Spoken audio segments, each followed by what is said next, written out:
देखो जैसे हम लोग कुछ क्वेश्चंस करते हैं टेंजेंट नॉर्मल के। देखो जैसे मान लो ये क्वेश्चन दिया गया है, find the equation of tangent to this function at this point, है ना। इस पॉइंट पर हमें टेंजेंट का इक्वेशन चाहिए।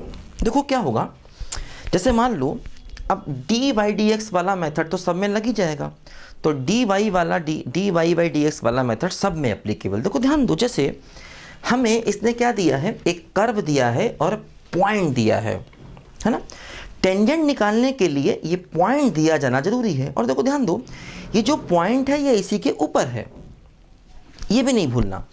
मतलब हमने जो टेंजेंट निकालने का तरीका पढ़ा था वो था कि जब हमें जो पॉइंट दिया जाएगा वो पॉइंट उसी कर्व के ऊपर होगा, है ना। देखो जैसे ये जो पॉइंट है, ये पॉइंट इस कर्व के ऊपर है, ये कन्फर्म है, चाहे तो आप चेक कर सकते हैं। मतलब जैसे x की जगह आप -1, x की जगह आप 1/2 रखिए तो आपको y की वैल्यू 35/4 मिलेगी, कन्फर्म। तभी उसने ऐसी लैंग्वेज दी है ना। इस कर्व के इस पॉइंट पर टेंजेंट चाहिए, मतलब ये पॉइंट इस कर्व के ऊपर है, ये बात ध्यान देना, है ना। ये पॉइंट इस कर्व के ऊपर है, ये बात ध्यान देना। और अगर तुम्हें कभी शक हो तो इस पॉइंट को इसमें पुट करके देखो, ये इसको सेटिस्फाई करना चाहिए। तो देखो जैसे, है ना, मतलब टेंजेंट के लिए पॉइंट दिया जाना बहुत ज़रूरी है। देखो ध्यान दो, अब जैसे हम क्या करेंगे, सबसे पहला काम देखो हम लोग क्या करेंगे, इसका डी वाई डी एक्स निकालेंगे। देखो डी वाई डी एक्स क्या हो गया, -5 हो गया कांस्टेंट, x² का हो गया 2x और +6 कांस्टेंट, x का 1 और 7 का 0। तो देखो यहाँ से डी वाई डी एक्स क्या आ गया, -10x + 6, है ना, ये हो जाएगा 0, सॉरी, है ना। 6 कांस्टेंट, x का 1 और 7 का 0, ठीक है। देखो अब हम क्या करेंगे, देखो यहाँ पर ध्यान दो, डी वाई डी एक्स जो हमें निकालना होता है वो इस पॉइंट पर निकालना होता है। मतलब ये जो पॉइंट है ये इसमें पुट कर देंगे, इसको हम अगर P मान लें तो हम कहेंगे क्या, बोलो कि d y d x at P, मतलब ये पॉइंट इसमें रखना है, मतलब x की जगह 1/2 रखना है, और अगर y होता तो 35/4 रखते, अगर होता तो, है ना।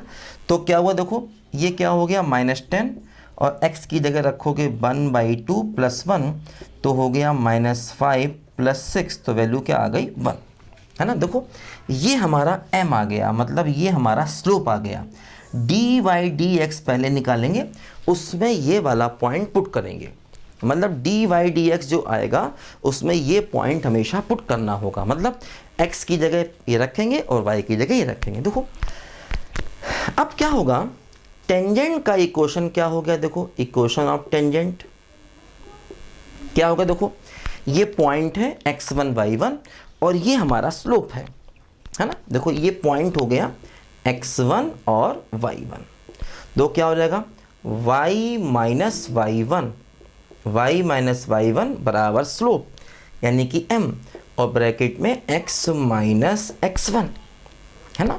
तो टेंजेंट का इक्वेशन क्या हमने पढ़ा है कि y minus y1 equal to slope और x माइनस x1। देखो इसको सिंप्लीफाई कर लिया जाए तो y minus 35/4 equal to x minus 1/2, ऐसे हो गया। देखो ये, है ना।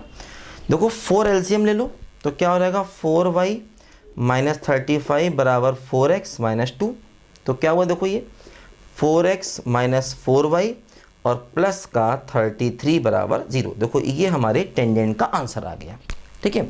देखो अब अगर मान लो हमें नॉर्मल निकालना होता, मान लो अगर हमें नॉर्मल चाहिए होता, है ना, नॉर्मल, वैसे यहाँ पूछा नहीं, खाली टेंजेंट पूछा है। मान लो अगर नॉर्मल चाहिए होता तो क्या करते, देखो जैसे ये हमने डी वाई डी एक्स निकाला है, इसका रेसिप्रोकल और नेगेटिव कर दो तो नॉर्मल का स्लोप आ जाएगा। तो स्लोप क्या हो जाएगा, -1/m यानी कि -1, है ना। ये जो आपने टेंजेंट का स्लोप निकाला है m d y d x, इसका रेसिप्रोकल और नेगेटिव कर दो तो हमें नॉर्मल का स्लोप मिल जाएगा। अब देखो पॉइंट तो यही रहेगा, स्लोप चेंज हो गया, तो देखो इक्वेशन क्या हो गया, y माइनस y1, ठीक है, इक्वल टू स्लोप और ब्रैकेट में x माइनस x1 यानी कि 1/2। तो देखो ये नॉर्मल का इक्वेशन आ जाएगा, इसको सिंप्लीफाई कर लेंगे, है ना। तो टेंजेंट का इक्वेशन का मतलब डी वाई डी एक्स निकालना है और नॉर्मल का निकालना है तो उसका रेसिप्रोकल और नेगेटिव कर देना है और पॉइंट हमारा वही काम करेगा। तो देखो ये था अपना डी वाई डी एक्स वाला मेथड, जिससे हमें टेंजेंट का इक्वेशन मिल गया था और नॉर्मल का इक्वेशन मिल गया था। अब देखो ध्यान दो, जैसे देखो यहाँ पर एक्चुअली ये कोनिक सेक्शन है, देखो ये पैराबोला है। कैसे? इसमें एक्स स्क्वायर है, एक्स है और वाई है, मतलब क्वाड्रेटिक है। एक्स स्क्वायर है और वाई है तो खाली पैराबोला होगा, मतलब एक का स्क्वायर है एक का नहीं तो पैराबोला होगा। जैसे एक्स स्क्वायर है वाई का नहीं है तो पैराबोला होगा, या वाई स्क्वायर है एक्स नहीं है तब भी पैराबोला होगा, है ना। अगर दोनों के स्क्वायर है, मतलब एक्स स्क्वायर वाई स्क्वायर दोनों हैं और दोनों के कोफिशिएंट बराबर हैं तो सर्कल होगा। जैसे सर्कल में क्या होता था, x square plus y square, है ना।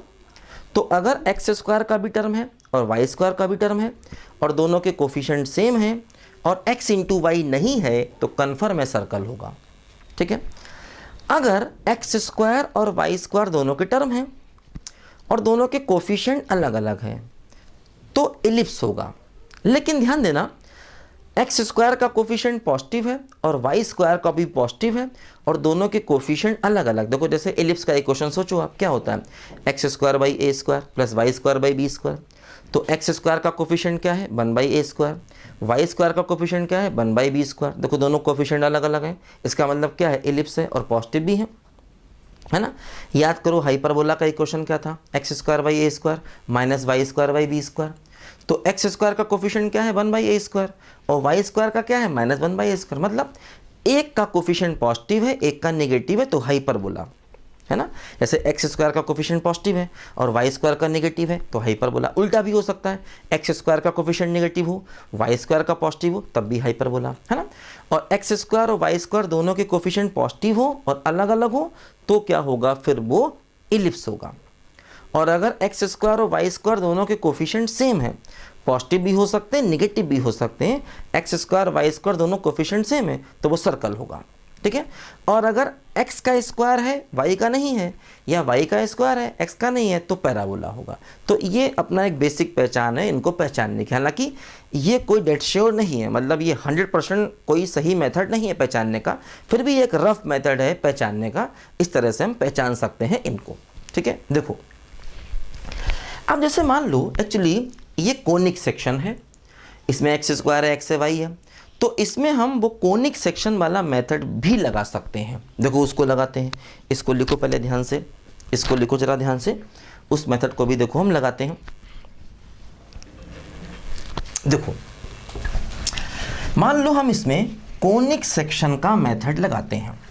देखो क्या हो रहा है, कोनिक सेक्शन ये कहता है कि एक्स स्क्वायर को लिखना है x इंटू x1 में, वाई स्क्वायर को लिखना है y इंटू y1 में। देखो जैसे इसमें एक्स स्क्वायर है ना, x1 y1 ये है, ध्यान दो।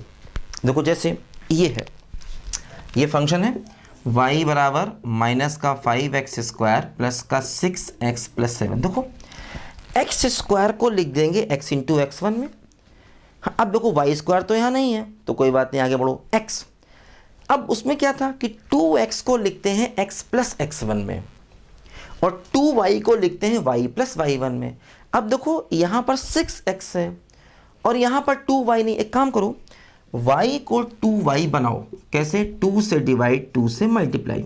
देखो यहाँ पर कोई समस्या नहीं, इसको 3 अलग करो और 2x बनाओ, है ना। अगर कभी भी खाली x आए तो उसे 2x बनाओ और अगर सिर्फ y आए तो उसे 2y बनाओ, है ना। ठीक है, बोलो। देखो जैसे ध्यान दो यहाँ पर कि अब ये 1/2 हो गया और 2y हो गया। अब 2y को क्या लिखते हैं, बोलो y प्लस y1। y1 का मतलब क्या हो गया, 35/4, है ना। 2y को लिखते हैं y प्लस y1। देखो -5 अलग, है ना, देखो -5 अलग। और एक्स स्क्वायर को क्या लिखते हैं, x इंटू x1 यानी कि 1/2 प्लस 3 अलग।